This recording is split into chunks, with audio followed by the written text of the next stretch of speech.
let's be cozy. What? Hide this for a sec. Okay, so welcome to our home. We're gonna hang out today. I've been seeing that it was 2016 posts on Instagram, and I was like, ooh, I want to talk about my 2016 because it was very eventful. So let's get into it. The highlights of my 2016 was definitely my engagement. Right to the point. First of all, I have no bitterness with my ex-fiancé. He's a very good man. 2016 was one of the happiest and loneliest. It was very pivotal for me. I was a screening officer. I was with my ex-fiancé, my second fiancé, and I was living with him and his siblings. We went to England to visit his parents. It was my first time meeting them. They treated me so well. We had fun. It was the year that I discovered Snapchat. I was so obsessed with faceswap. Ended up face swapping with his dad. I think I face swapped with his mom too, because he knows how much I love taking pictures, so he was always taking pictures of me. Took a picture of me when we were in the underground tube. Let's go through why am I trying to extract it from my memory? And then we went to Madame Tussauds. He took a picture of me while I was in fake dressing room. He took a video of me when I was like feeling like I was a model. He was very supportive with all of my shenanigans. He's a very outgoing person. When I was with him, that was when I'd experienced a lot of stuff that I never thought I would experience. First camping, he brought me everywhere in Canada. We went to a lot of places. And I learned how to shoot in a gun range, you know. That was one of my favorites because I've always wanted to be a badass girl. So later on, I learned how to target shoot a clay when you throw it in the air, thanks to him. So Madame Tussauds, I took a picture with a lot of, you know, the famous wax people. Even with the royal family, Beyonce, Miley Cyrus, my favorite Marvel characters. When I saw the red telephone booth, I went in there and oh my goodness, it was the stinkiest place I've ever been. Well, one of the stinkiest places. I had to hold my breath when I got in, because I was like, I want this picture. Oh gosh. And I didn't have sanitizer. Just looking at the picture, holding the doors, holding the telephone for the sake of the pictures, the Big Ben. And then I took a picture of Look Right because, you know, the vehicles are coming from the opposite direction that we're used to here. We went to the countryside, Windsor Castle. We went to the St. George's Chapel where Prince Harry and Meghan got married. I got a picture with the Queen's Guard. We had an argument during this time. I got called to go to the grounds, watch the transition or the change of shifts of the Queen's Guard. So after the show, I was like, oh, I want to take a picture with the guard. And my ex was getting pissed because he's like, no, you can't. If you see anybody taking pictures with the guards, no. And I was like, well, there's no sign that says you can take a picture with the guard. I really wanted to take a picture with the guard. So I was like, well, I want to be a coward, then just stay here. I will go. What's the worst thing that could happen? They can just tell me that it's not allowed. Then okay, at least I know. So I went, and I didn't know that he followed me. And then I was talking to the guard. The guard was just looking straight ahead. And I said hi, and I said, can I take a picture with you? I heard him saying, why are you talking to him? You're not allowed to talk to him. I was like, I'm just asking permission if I can take a picture with him. He was rushing me. I looked back and saw everybody was looking at us. Everybody was looking at us, and I was like, okay, we'll take a picture with us, but I want to take a picture solo with Mr. Guard. That's what I told him. He's like, okay, let's do it. So after click, you know, selfies, blah, blah, blah. When we were about to leave, I was like that, and I was like, oh, you have something here. Whenever you can move, just so you know, you have something here. So my ex-fiancé was like, hey, let's go, we need to leave. I said goodbye to Mr. Guard. I was like, thank you. When I turned back, the crowd was not a crowd anymore. The crowd were like taking pictures with the guards. Now, I don't know if that was a good thing or not, or if I've influence them to do something that they shouldn't be doing. I'm not sure. No one handcuffed me or no one approached us. We were doing something prohibited. What else happened? We went to Bath. So it's in Bath, UK. Bath, Abbey is the church, like the big church. We got there, I saw this statue, and I was like, "You're a real guy. I think I wanna take a face swap with this statue. I just wanna see how I look with the statue, like if we're gonna face swap." And I guess because of what happened in Windsor, my ex-fiancé was really getting pissed with the crazy stuff that I wanted to do. So he wasn't in the mood. We were arguing in front of the statue, and then the statue moved. So I was like, "Oh, he's moving. I told you he's moving." And he told me to come closer. Maybe he was getting tired of us arguing in front of him. I asked him, "Can we face swap?" And then he just nodded. So we face swapped. So we walked, and then he was trying to act as if nothing happened. So he would put the selfie stick, and then he would smile. And then he will make fun of me because I look like Hulk. I will pose with him, but my face will be like this. Because I was pissed. I couldn't smile. I will pose. He was like laughing so hard, and he would show me my face. He would zoom it in, show me my face, and then laughing so hard while we were walking. I would try to not laugh until I couldn't, be like, "You're the number one villain in my life." I would do that, like pinch his cheeks. We went to Stonehenge in London, Buckingham Palace. We went to those London Sea Life, Horror House. We went to the British Museum. I was in my gladiator sandals days. As you can see. You should be able to figure out what I was counting during that time. We went to the London Eye. There were lots of people inside, like 25 people. And then there's a small seat in the middle. He was getting uneasy, which was very unusual of him. He was whispering, like, "Hey." And I was like, "What?" "I have something to ask you." I was doing this, taking pictures of the surroundings. I was like, "What is it?" In a very discreet way, showed me the ring. And then he was like, "Will you marry me?" I was like, "Are you effing serious?" I was trying to make fun of him. We're just always making fun of each other. We're never serious. And I was looking around, hoping no one's watching. I saw an elderly who was sitting in the middle, smiling at us. I guess he was the only one who knew what was happening with us whispering. The proposal was nothing grand, which I was very thankful of. I don't want to have something that will catch everybody's attention. I would hate that. Oh my god. It wasn't romantic at all because I was making fun of it. He was like so shy. We were trying to figure out which hand to put the ring on, and I think it's here, so we put it here.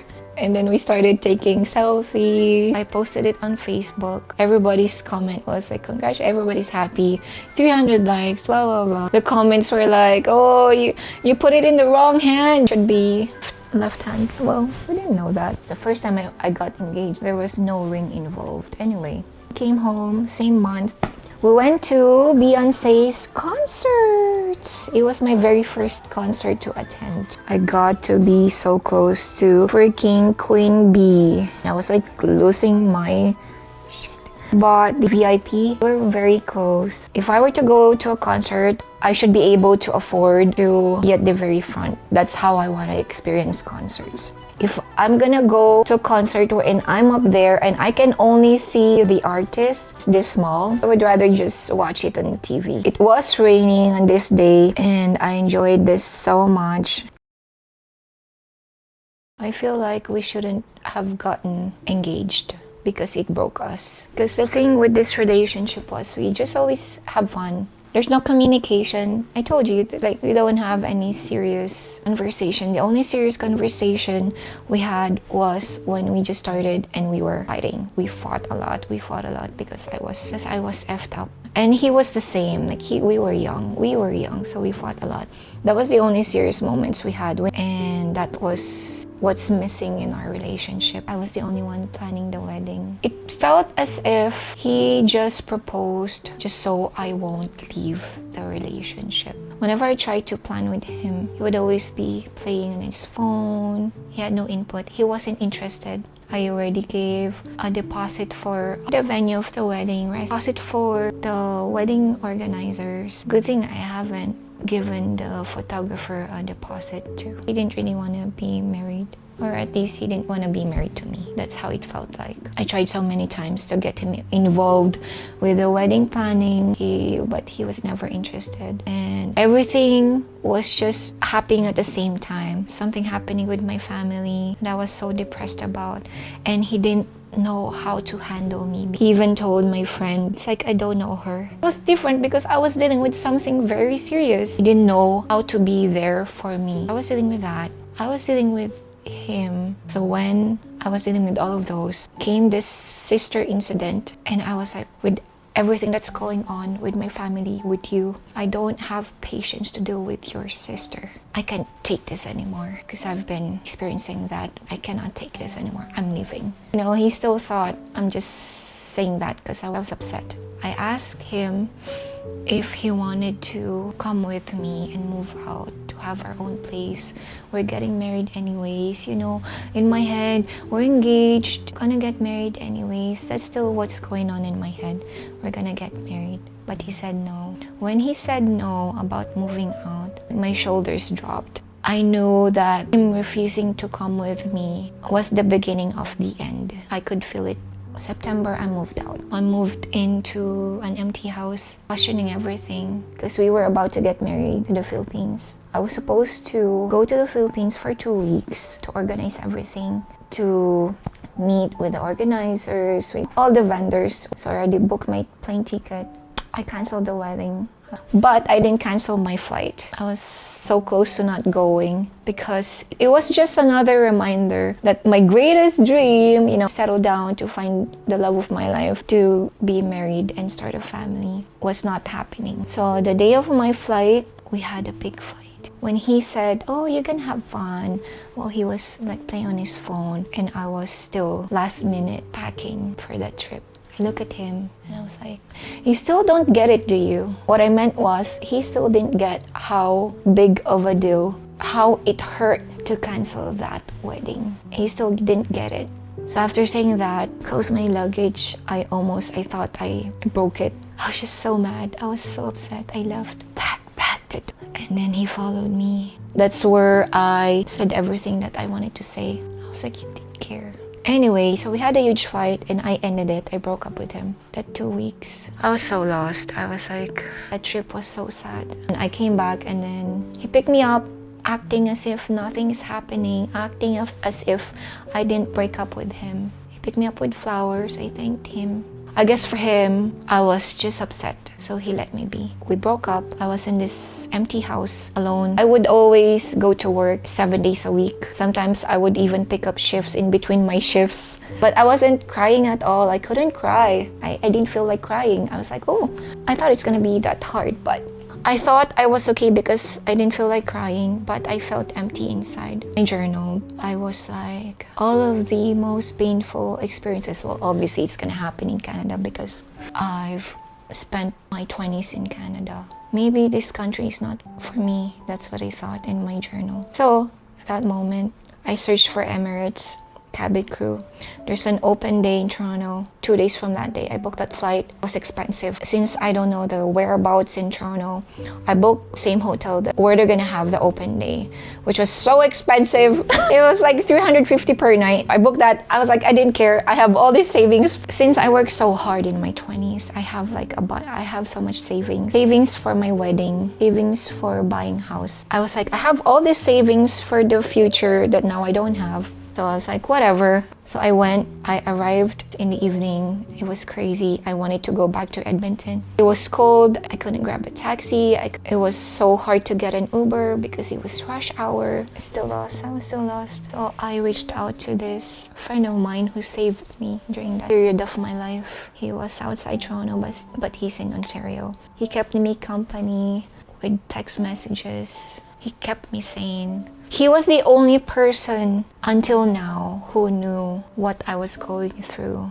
at that time. Anyway, so yeah, November, I went there, applied for Emirates, and I got into a few rounds. Then I wasn't able to get in, which was a good thing because I was risking my status here in Canada. So I wasn't a citizen yet during that time. I came back, work, disheartened because I didn't get the job. I didn't get to leave Canada. I just spent so much time at work with my colleagues, laughing, until I remember I was with my partner. We were doing an overnight shift. It was our break. We were sitting in one of the massage chairs.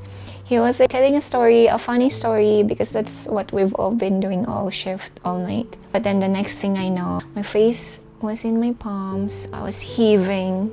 It was like I blacked out. And the next thing I know, I was just crying. Finally. Finally crying. I was 29 years old. It was Christmas Eve, and I was still alone. I was still alone with no direction in life. That was what's going on in my head. I was hearing all these Christmas songs, full of Christmas decorations. It was the happiest season of the year, and yet I was at one of the loneliest points of my life. I ended it at a very sad note. Okay, I wasn't able to because I just kept on talking. So, how was your 2016? How did it look like? Okay. I hope you're having a great day, and I hope that if your 2016 was as sad as mine, now you're at a better place too. 10 years. It was already 10 years. I can't believe it. I still can't believe it. I'm at a very different place now. A very happy, positive disposition in life. And I'm very grateful. I'm very grateful. And with that ex-fiance, I have no bitterness. We were just not meant for each other. And I think it was a good thing that I canceled that wedding for both of us. Now he's happily married with a wonderful woman, I heard. And I'm very happy for them. I'm very happy for him. He's a good person. We were just not meant to be together. It's all. No bitterness at all. And I'm very grateful for all the experiences that through him I was able to experience in my life. I know that there was a great love in our relationship. And we were kids. He wasn't perfect. I wasn't perfect either. In a breakup, it's a two-way street. It's not just because of one person. It's always because of both of you. Anyway, I hope you're having a great day. I really need to end this. Have a great day. Have a great night. Have a great weekend. I'm gonna say goodbye. Team, say goodbye.